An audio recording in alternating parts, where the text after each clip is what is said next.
Hello peoples, today's ultra quick video is going to be on a new camera, and this is the Fuji XP-120 waterproof camera.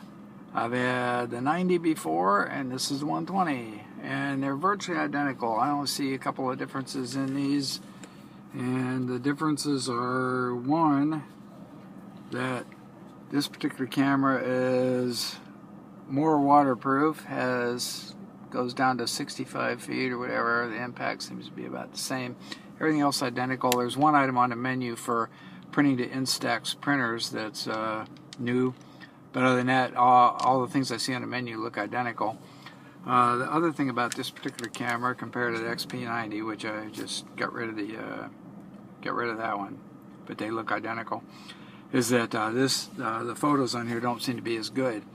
Now, I thought maybe the sharpening wasn't as much with this one right here internally, so I tried to compensate that. But bottom line is that you can tell when you look at it on a very large screen, or when you just show it at 100% on a smaller screen, that the picture quality isn't as good as the XP-90. Now, if there's such a thing as sample-to-sample variations in the cameras, I can't account for that. I can only buy one at a time, but what I see is a camera that's not as good.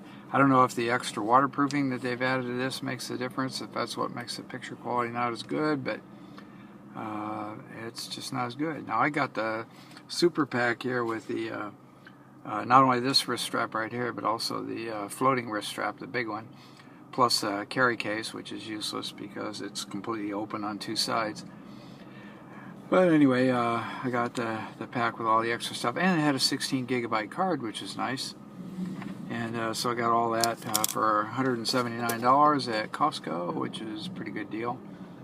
And you can see the battery in there, a little tiny battery, and so just pop that one here for a second. There's battery popped out, very small, runs down pretty quick. And then there's the memory card right next to it there. And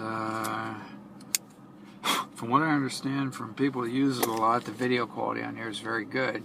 But you know, videos only do 1080 by 1920, so that's only 3 megapixels per shot. So unless you have 4K video, you know, it's only about 3 megapixels per shot. So compared to the 16 megapixels of the camera, video is a lot easier to process, and with the moving pictures, a lot of sins get covered up that way. But still pictures are 16 megapixels, and quite honestly, if they reduce this sensor down to about 6 good megapixels and everything else, that would be great. You'd probably get better quality pictures than you get the way it is. But anyway, you know, there's so much noise, and the heavy noise processing with the smear and everything. But there's another thing too, is I don't think they have a very good sensor on here, because the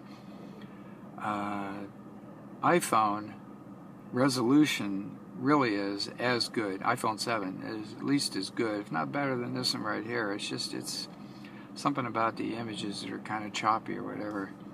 Maybe if they had raw processing on here, it'd be better. I don't know. But anyway, there it is. The screen on it's pretty good. Let's take a look at that real quick.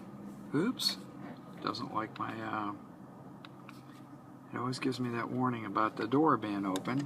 There's some people on here. And let's see what else we have here. Here's somebody's art gallery right here. And if I enlarge that,